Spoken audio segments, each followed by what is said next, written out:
নমস্কার বন্ধুরা, taro healing with শ্রীময়ীতে তোমাদের সকলকে স্বাগত জানাচ্ছি। আজকে যে রিডিংটা তোমাদের কাছে নিয়ে এসেছি সেটি হলো 2026 সালে আমাদের যে 12টা রাশি আছে, প্রত্যেকটা রাশির ক্ষেত্রে আমাদের 2026 সাল কীরকম যাবে। এখানে একটা রিডিংয়ে আমি করব, কিন্তু ভাগ ভাগ করে অনেকগুলো 12টা পার্টে আমি করব, কারণ একটা ভিডিও যদি আমি সব কিছু বলতে যাই তাহলে ভিডিওটা বিশাল বড় হয়ে যাবে। সে কারণে তোমাদের বোঝার সুবিধার জন্য এবং আমার সুবিধার জন্য আমি ভিডিওটাকে 12টা ভাগে করব। আজকে প্রথম যে রাশিচক্রের প্রথম রাশি মেষ রাশি নিয়ে বলবো। তার আগে কার্ডগুলোকে সাফেলিং করে নিলাম এবং এখন আমি ফ্যান স্প্রেড করে দুটো করে কার্ড তুলে নিচ্ছি এবং প্রত্যেকটা রাশির জন্য দুটো করে কার্ড, মানে 24টা কার্ড এখানে আমি তুলবো, তারপরে আমি রিডিংটাতে আসবো।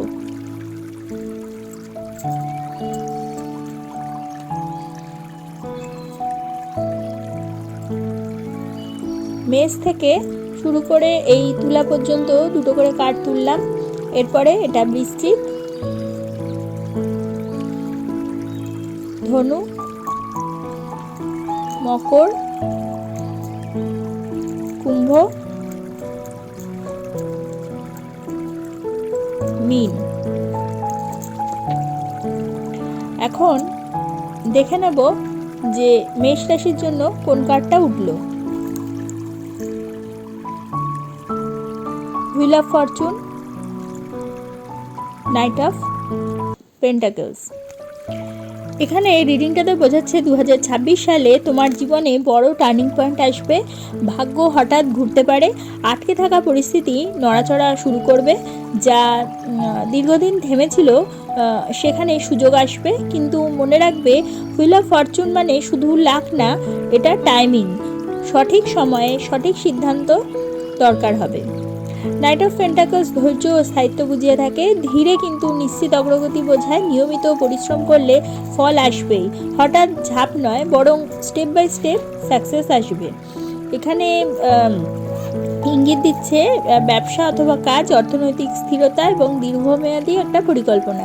দুটো কার্ড একসাথে বোঝাচ্ছে ভাগ্য সুযোগ দেবে, কিন্তু ধরে রাখতে হবে তোমাকেই। 2026 সাল হঠাৎ সুযোগ আসার বছর, কিন্তু সেই সুযোগ কাজে লাগবে শুধু তখনই যদি তুমি ধারাবাহিক ও বাস্তববাদী হও। সম্পর্কের দিক থেকে ভাগ্য নতুন মোড় আনতে পারে, পুরনো সম্পর্ক স্থির হতে পারে। নতুন সম্পর্ক এলে ধীরে এগোনোই কিন্তু শ্রেয়।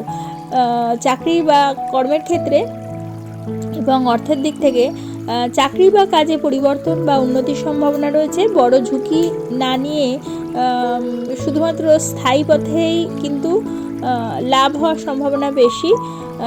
সঞ্চয় ও বিনিয়োগে ভালো ফল পাবে। 2026 সালে ভাগ্যের দরজা অবশ্যই খুলবে, কিন্তু ঢুকতে হবে তোমাকেই ধৈর্য আর নিষ্ঠা নিয়ে। এখানে আমি প্রথমত প্রেম নিয়ে বলি। 2026 সালে মেষ রাশির জন্য প্রেমের ক্ষেত্রে হঠাৎ মোড় আসবে। পুরনো সম্পর্ক নতুন দিকে যেতে পারে, হঠাৎ কারোর সাথে পরিচয় হতে পারে। নাইট অফ পেন্টাকলস বোঝাচ্ছে যে প্রেম ধীরে গড়াবে, খুব ফ্ল্যাশি রোমান্স না, বরং ভরসা ও স্থায়িত্ব বোঝাচ্ছে। কেউ সিরিয়াসভাবে কমিট করতে চাইবে। যদি আগে প্রেমে হতাশা থাকে, 2026 সালে পরিস্থিতি ধীরে ধীরে ঠিক হবে। বিবাহের ক্ষেত্রে এই কম্বিনেশনটা বিবাহের জন্য বেশ পজিটিভ। হুইল অফ ফরচুন ভাগ্য অনুকূলে আসছে এটা বোঝাচ্ছে, আর নাইট অফ পেন্টাকলস বিয়ে হবে পরিকল্পনা করে স্থিরভাবে। প্রেম থেকে বিবাহে যাওয়ার সুযোগ বোঝাচ্ছে। পরিবার আগে ধীরে সম্মতি দেবে, পরে পুরো সাপোর্ট করবে। বিয়ে হঠাৎ না হলেও স্থায়ী হবে। টাইমিং বোঝাচ্ছে বিবাহের ক্ষেত্রে 2026 সালের মাঝামাঝি থেকে শেষের দিকে বিবাহ যোগ বেশি শক্ত। কেরিয়ারের ক্ষেত্রে এখানে বোঝাচ্ছে নতুন সুযোগ আসবে, কাজের জায়গার পরিবর্তন হতে পারে, ভাগ্যজনিত প্রমোশন বা নতুন দায়িত্ব আসতে পারে। নাইট অফ পেন্টাকলস বোঝাচ্ছে ধৈর্য ধরে কাজ করলে স্থায়ী সাফল্য আসবে। সরকারি কাজ অথবা কর্পোরেট অথবা স্টেবল চাকরিতে ভালো। ব্যবসায় হলে ধীরে গ্রোথ আসবে, কিন্তু সলিড সেটা। হঠাৎ চাকরি ছেড়ে বড় ঝুঁকি নেওয়া কিন্তু এবছরে ঠিক হবে না। যেটা করছো সেটাকেই আরও শক্ত করে করার চেষ্টা করো। যদি প্রেমের ক্ষেত্রে তাহলে এক লাইনে কিছু বলতে চাই, বলা যায় যে ধীরে কিন্তু সত্যিকারের প্রেম আসবে জীবনে। বিবাহের ক্ষেত্রে ভাগ্যের সহায়তায় স্থায়ী সম্পর্ক তৈরি হতে পারে। কেরিয়ারের ক্ষেত্রে সুযোগ আসবে, ধরে রাখলে লং টার্ম সাকসেস বোঝাচ্ছে। তাহলে বন্ধুরা, আজকে তোমরা 12টা রাশির মধ্যে প্রথম রাশি মেষ রাশিদের 2026 সাল কীরকম যেতে পারে প্রত্যেকটা বিষয়ের ক্ষেত্রে, সেটা নিয়ে তোমাদেরকে জানানোর চেষ্টা করলাম। যদি তোমাদের আমার এই ভিডিওটা ভালো লাগে তাহলে অবশ্যই একটা লাইক করে দিও, তোমাদের পরিচিতদের মধ্যে শেয়ার করে তাদের জানার সুযোগ করে দিও, এবং যারা এখনও পর্যন্ত আমার চ্যানেলটা সাবস্ক্রাইব করোনি অবশ্যই সাবস্ক্রাইব করে দিও, এবং পাশে থাকা বেল আইকনটি প্রেস করতে কিন্তু একেবারেই ভুলো না।